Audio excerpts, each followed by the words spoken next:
Jonathan Domergue, bonjour. Bonjour. Vous êtes le directeur général adjoint Innovation, Performance et Stratégie du groupe public Altemed.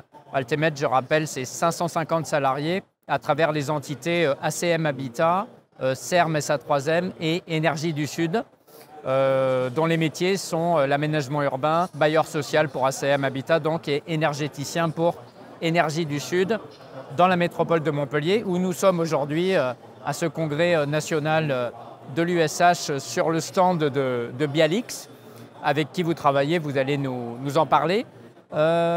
Jonathan Domergue, quel est l'objectif d'Altemed, votre feuille de route en termes de gestion de la donnée? Donc on a constitué le groupe Altemed il y a 2 ans et en effet on avait des données très disparates et des rendus un peu autonomes dans chaque société, beaucoup sur des fichiers Excel ou très autonomes. Et donc on a besoin maintenant d'une rationalisation de la donnée et de pouvoir la partager, puisque comme vous l'avez indiqué, on réunit 3 métiers, on est une vingtaine d'entreprises au sein du groupe. Et on a un total de bilan de plus de 2 milliards d'euros, donc il est important désormais de pouvoir se structurer sur la donnée et sur le pilotage de nos activités. Donc il nous a paru important dans notre feuille de route de mettre tout ce qui est business intelligence en priorité sur nos objectifs de l'année 2024. Et c'est pour ça qu'il y a une direction de la performance qui a été créée. Donc on a créé au sein de ma grande direction une direction de la performance pour pouvoir piloter le groupe dans son ensemble et pour pouvoir nous indiquer les points d'attention et définir les bons indicateurs. Alors ils pourront changer dans le temps. Aujourd'hui, ça peut être les impayés. On connaît la crise du logement qui est en train de nous traverser, donc c'est un point important pour les activités de logement social, mais aussi les ventes de terrain côté aménagement. Donc cette direction du pilotage de la performance est là pour nous indiquer les points d'attention. En parallèle, au sein de la direction des systèmes d'information, on a créé un département de business intelligence pour traiter tout ce qui est data et données. Mais vous externalisez quand même, enfin vous faites appel à des prestataires, vous ne faites pas tout en interne, bien sûr. Donc vous animez un réseau de prestataires dont Bialix fait partie. Je crois qu'il y a des échanges qui ont débuté au précédent congrès USH à Nantes, c'était il y a 1 an à peu près, jour pour jour. Qu'est-ce qu'il y a sur quoi ont porté ces échanges-là, il y a 1 an? Alors en fait, il y a 2 ans à peu près, quand le groupe s'est constitué, on était très dépendant de l'extérieur. Donc on n'utilisait que des prestataires, mais du coup on n'en avait pas la maîtrise. Et voilà, on n'avait pas de vision sur ce qu'ils faisaient et comment ils calculaient les indicateurs. Donc on a pris en interne le parti de créer ce département de data et business intelligence. Mais en effet, il faut être accompagné de prestataires externes qui ont l'habitude de nos logiciels métiers et aussi de nos métiers. Donc en effet, comme vous l'indiquiez, au congrès de Nantes, j'ai pu rencontrer Bialix et on a commencé à échanger. Bialix est davantage spécialisé sur le monde du logement social et donc on a commencé à imaginer ce que pourraient être des tableaux de bord puisqu'ils disposaient déjà d'une base de données, une base d'indicateurs. Donc comment travailler ensemble. Après, on utilise un logiciel qui s'appelle ICOS, c'est notre logiciel de gestion locative, notre ERP. Et Bialix commençait à peine à toucher ce logiciel, donc il nous a paru intéressant de créer un partenariat et de pouvoir ensemble créer des tableaux de bord sur la base de notre logiciel de gestion et donc créer un vrai partenariat pour développer cette nouvelle activité. Quel chemin a été parcouru en 1 an? Concrètement, qu'est-ce que vous avez fait? Qu'est-ce que Bialix vous a apporté? Voilà, 1 an, c'est un temps très court puisque finalement, on est parti d'une feuille blanche, même si Bialix avait déjà des indicateurs, mais on a dû monter toute cette nouvelle infrastructure. Et donc, on a déjà 3 tableaux de bord qui fonctionnent. Un premier sur la gestion des affaires. Les affaires, c'est les réclamations de nos locataires. Et c'est un indicateur qu'on suit beaucoup parce que pour que le locataire se sente accompagné et soit satisfait, plus le délai de réponse est court, plus il sera satisfait. Mais nous, on a un délai de réponse court, mais cohérent. Ce n'est pas juste on clôture l'affaire. Donc, il était important pour nous de visualiser la chaîne de traitement de ces affaires. On a aussi un deuxième tableau de bord qui est sur la visite technique, tout ce qui est les visites réglementaires. Est-ce que l'ascenseur fonctionne? Est-ce que le portail fonctionne? Puisque tout ça, il y a des points de contrôle qui sont faits tous les jours, comme pour le ménage. Et enfin, on a un tableau de bord sur les bons de commande. Donc c'est ce qu'on commande auprès de nos prestataires, qui sert à clôturer les affaires. Et là aussi, il y a un lien entre l'opérationnel et le financier qui est très important pour nous.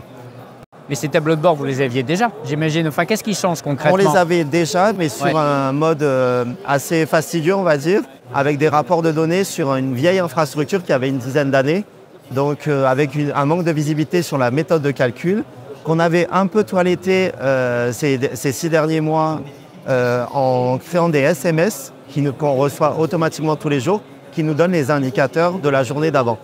Mais ce qui était important avec le travail qu'on a pu faire avec Bialix, c'est l'accès à la donnée pour tous. On arrive dans une donnée qui est visible, qui est lisible pour tous et qu'on souhaite partager non pas uniquement pour le COMEX, qui est l'organe de direction, mais bien pour tous les collaborateurs. On a pu voir les quelques 300 et quelques d'ACM Habitat. Voilà, donc aujourd'hui, c'est en effet les tableaux de bord qu'on a pu lancer, c'est pour les collaborateurs de la proximité, qui représentent 200 collaborateurs. Et on va l'élargir aux 550 collaborateurs en fonction de leur activité pour l'ensemble d'Altemed sur les 3 métiers. D'accord. La question de la donnée n'est pas un luxe, c'est indispensable. Alors, c'est indispensable. C'est à la croisée de plusieurs métiers. Voilà, donc on est à la croisée de plusieurs métiers qui se complètent, qui s'enchaînent. Par exemple, l'aménageur va céder un terrain au bailleur social qui va y construire un immeuble pour pouvoir le louer, qui sera lui-même raccordé au réseau de chaleur qu'on développe. Donc en fait, nos métiers sont très connectés. Et donc, il y a tout un enchaînement à suivre dans la chaîne de valeur de l'immobilier, mais aussi le luxe de la donnée, comme vous l'indiquiez. On a pu voir que cet outil, quand on a commencé à en parler, les collaborateurs ont eu peur que ce soit un outil de contrôle pour eux. Mais nous, on voit vraiment ça comme un outil de pilotage et un outil du quotidien pour aider nos équipes à mieux visualiser où il y a des points d'attention à apporter. Par exemple, la donnée, ce qui n'existait pas, est maintenant présente sur une cartographie de nos résidences. Donc très clairement, on peut voir si au sein de la métropole de Montpellier, on a une poche de résidence où il y a des difficultés supplémentaires. Alors ça peut être lié à des difficultés de société, mais aussi avec un prestataire. Donc cette visualisation très graphique aujourd'hui nous aide beaucoup à améliorer le traitement de nos affaires au quotidien.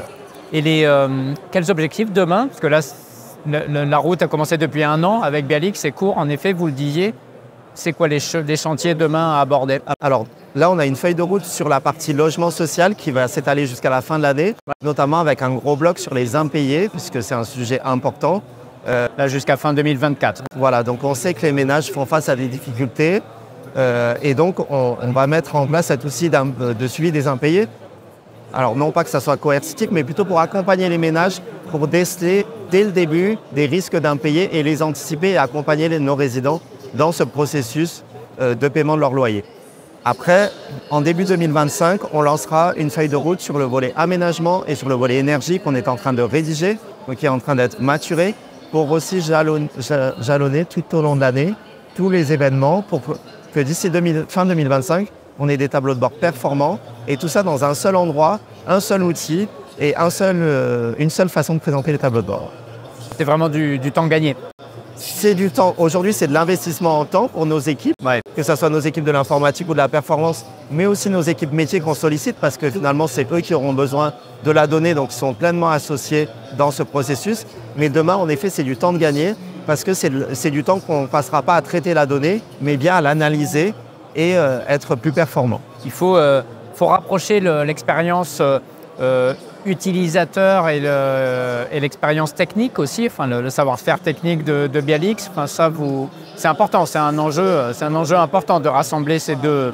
Nous, on a créé des groupes utilisateurs qui nous remontent bien leurs besoins parce que finalement, nous, en tant que direction support, on peut se dire ce point d'attention, il est là ou il est là, et finalement le métier va dire oui, c'est bien d'avoir cet indicateur, mais moi pour le traiter, il me faut telle donnée, telle donnée. Donc c'est vraiment un travail très collaboratif qu'on veut pour que les gens s'approprient l'outil et l'utilisent au quotidien. Il y a beaucoup d'interactions avec les équipes de Bialix. Ce n'est pas uniquement une solution qui est cédée en mode SaaS. Enfin, il y a aussi beaucoup d'échanges. En effet, c'est important à rappeler. On n'a pas acheté un logiciel prêt sur étagère. C'est vraiment un logiciel qui est paramétré pour nous. Et même, on est allé jusqu'à la mise en forme de la donnée pour qu'elle soit très lisible, qu'elle utilise notre charte graphique. Donc, on a poussé l'expérience au maximum. Et en effet, c'est des échanges quotidiens entre les équipes de Bialix et les nôtres. Et Altemed est assez pionnier, je crois, au niveau national dans l'appropriation, le déploiement en interne de cette solution. Oui, donc on est S-Habitat et il y a le WAS aussi qui est une fonctionnalité supplémentaire de Bialix. On a été les premiers à échanger avec ICOS et la solution Bialix pour pouvoir traiter en effet ces tableaux de bord. Donc Bialix se connecte automatiquement à nos logiciels, là où on voit qu'on pourrait passer beaucoup de temps à extraire les bases de données, les tableaux de bord, pour après les remettre dans un logiciel pour qu'ils soient plus lisibles. Donc là, on va chercher directement la donnée et on a fait les premiers tests pour connecter avec nos autres logiciels métiers qui sont rattachés à l'aménagement et à l'énergie. D'accord. Et pour l'appropriation de cet outil, lui donner un nom, ça peut paraître anecdotique, mais c'est important. Je crois que vous allez y réfléchir en interne. Il y aura même un vote. C'est ça. Donc nous, c'est très important parce qu'aujourd'hui, ça s'appelle l'outil BI pour Business Intelligence, Ouais. mais on ne s'est pas approprié. Et en effet, comme vous l'indiquez, on a un séminaire de nos équipes de proximité le 17 octobre. Donc les 200 collaborateurs, on leur présentera la solution complète pour qu'eux se l'approprient. Et ils seront appelés à voter pour choisir un nom à cette solution et qui sera utilisé pour l'ensemble du groupe Alteven. Parfait. Jonathan Domergue, merci beaucoup pour ce témoignage. Merci à vous. Et bon congrès USH. Bon congrès à vous aussi. À Montpellier. Merci. Bonne journée.